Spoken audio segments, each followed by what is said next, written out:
सभी बच्चों को स्नेह भरा अभिवादन। प्यारे बच्चों, इस वीडियो में हम लोग पुरुषोत्तम राम का श्लोक संख्या 7, 8, 9, 10 और 11 मैंने 7 से 11 तक के श्लोकों का अनुवाद पढ़ेंगे या श्लोकों का अर्थ पढ़ेंगे। तो आइए देखते हैं 7वें श्लोक का अर्थ।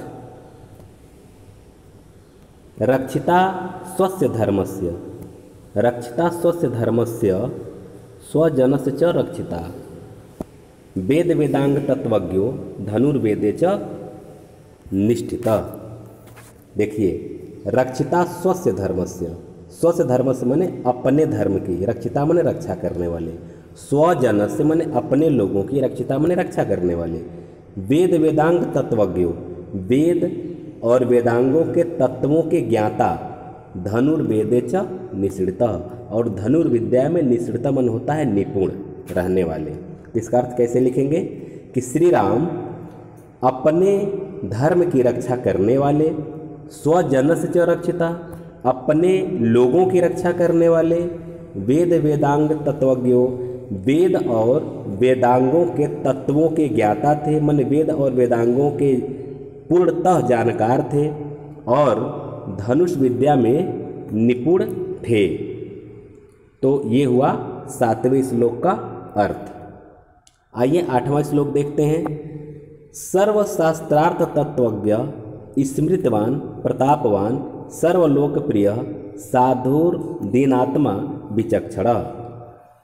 देखिए, सर्वशास्त्रार्थ तत्वज्ञ मने सभी शास्त्र के अर्थ के ज्ञाता, मने सभी शास्त्रों के अर्थ के ज्ञाता, स्मृतिमान मने उनका स्मरण शक्ति अच्छा था, मने स्मृतिवान थे, प्रतिभावान थे, सर्वलोक प्रिय संसार में सभी लोगों के प्रिय, और साधु धन अदीनात्मा, साधु मन होता है सज्जन, और अदीनात्मा का मतलब होता है स्वतंत्र, विचक्षणा का मतलब होता है चतुर या विद्वान।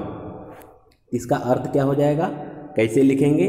श्री राम सभी शास्त्र के अर्थों के ज्ञाता थे, स्मृतिवान, प्रतिभावान, संसार में सभी लोगों के प्रिय, सज्जन, स्वतंत्र और विद्वान थे। अब इसके बाद आइए हम लोग 8वां श्लोक देखते हैं। स च नित्यं प्रशांतात्मा मृदपूर्वं च भासते उच्चमानो अपि परुषम नोत्तरम प्रतिपद्यते।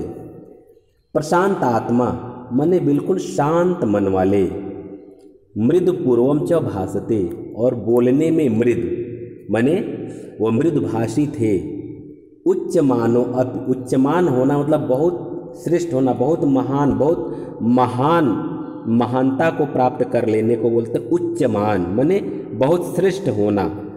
परुषम मन होता है कठोर, नोत्तरम इसमें 2 संधि, न धन उत्तरम माने उत्तर नहीं देना, ठीक है ना।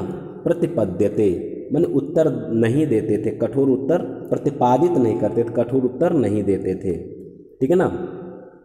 तो इसका अर्थ देखिए, श्री राम नित्य मने निरंतर या रोज, वे निरंतर शांत मन वाले थे, मृदपूर्वम च भासते और उनकी वाणी मृदु थी, उच्चमान होने पर भी मने बहुत श्रेष्ठ होने पर भी महान थे।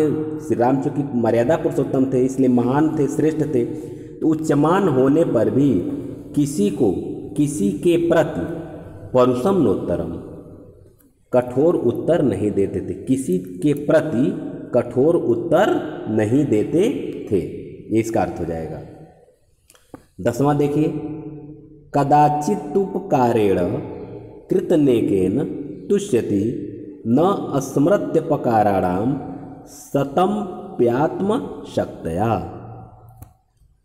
कदाचित उपकारेण माने कदाचित धन उपकारेण, इसका 2 संधि है इसमें। कदाचित माने थोड़ा या कुछ, उपकारेण माने उपकार के द्वारा, कृतेन एकेन माने किसी एक के, तुष्यत माने संतुष्ट हो जाना, अर्थात इसका अर्थ होगा के द्वारा थोड़ा सा उपकार कर देने पर हमेशा उससे संतुष्ट हो जाते थे। माने कोई भी व्यक्ति अगर उनके लिए थोड़ा सा उपकार कर देता था उससे संतुष्ट हो जाते थे। और न अस्मृत्यपकाराणाम, अस्मृत्य धन अपकाराणाम, उपकार का उल्टा होता है अपकार। अपकार मन होता है निरादर करना या निंदा करना, अपमानित करना। शतम प्यात्म शक्तया, इसका अर्थ होगा मन सैकड़ों बार किए जाने पर, माने सैकड़ों बार किया जाना, ठीक है ना। तो इसका अर्थ क्या होगा, ये थोड़ा सा क्लिष्टता है इसमें, इसलिए थोड़ा सा समझिएगा एक बार फिर। माने थोड़ा सा उपकार, कदाचित उपकारेण, कृतेन एकेन, किसी एक के द्वारा, तुष्यत माने संतुष्ट हो जाना, माने किसी एक के लिए किए गए उपकार से संतुष्ट हो जाते थे या किसी एक के द्वारा किए गए उपकार से संतुष्ट हो जाते थे। न अस्मृत अपकाराणाम, वह अपने अपकारों को, माने जो उनको अपमानित करता था वह कितनी बार, एक बार नहीं, शतम माने सैकड़ों बार अगर कोई उनको अपमानित करता था तो उसे कभी याद नहीं रखते थे। कोई अगर उनको सैकड़ों बार अपमानित करता था, उनकी निंदा करता था, उनकी बुराई करता था, उसे वो कभी याद नहीं रखते थे। लेकिन अगर कोई एक बार भी थोड़ा सा उपकार कर देता था उससे हमेशा संतुष्ट हो जाते थे। ठीक है, आशा है कि इसका अर्थ आपको समझ में आ गया होगा। 11वां देखिए, सर्व विद्याव्रत स्नातो। सर्व विद्याव्रत माने सभी विद्याओं में, स्नातो मन होता है निपुण, यथावत माने उसी प्रकार, सांग वेदविद माने वेद के सभी अंगों के, माने वे सभी विद्याओं में निपुण थे, उसी प्रकार से वेद और वेदांगों में भी क्या थे, निपुण थे। अमोघ क्रोध हर्षश्च, इसमें 3 शब्द है, अमोघ क्रोध और हर्ष, ठीक है ना। अमोघ मन होता अचूक, क्रोध और हर्ष मन उनका क्रोध और हर्ष अचूक था। त्याग संयम कालवित, त्याग एक शब्द, संयम एक शब्द, कालवित एक शब्द, 3 शब्द इसमें भी है। अब इसका अर्थ देखिए कैसे लिखेंगे।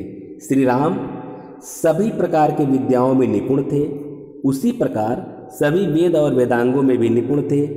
उनका हर्ष और क्रोध अचूक था, माने जिस पर हर्षित हो जाते थे उसको हर तरह से संतुष्ट कर देते थे, और जिस पर क्रोधित हो जाते थे उसका विनाश कर देते थे।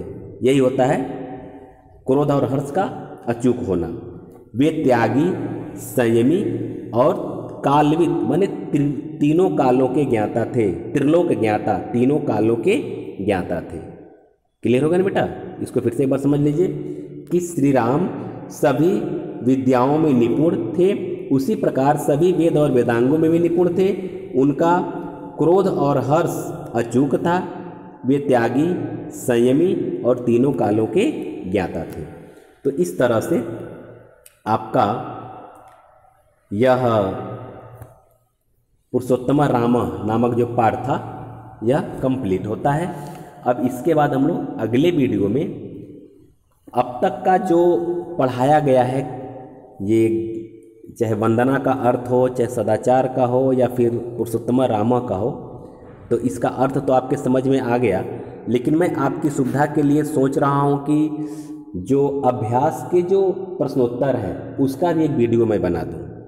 तो अब इसके बाद हम लोग अब आगे अर्थों को नहीं पढ़ेंगे, इसके बाद हम लोग इसके जो अभ्यास के प्रश्न है वंदना से लेकर के और पुरुषोत्तम राम तक का, इसका हम खूब सरल ढंग से आपको बता देंगे। आप नोट बना लें तो काफ़ी बेहतर होगा, नहीं तो आप चाहें तो इस वीडियो से भी पढ़ सकते हैं। ठीक है, तो अगली वीडियो में हम लोग मिलेंगे। तब तक के लिए आप लोगों को बहुत बहुत धन्यवाद। नमस्कार।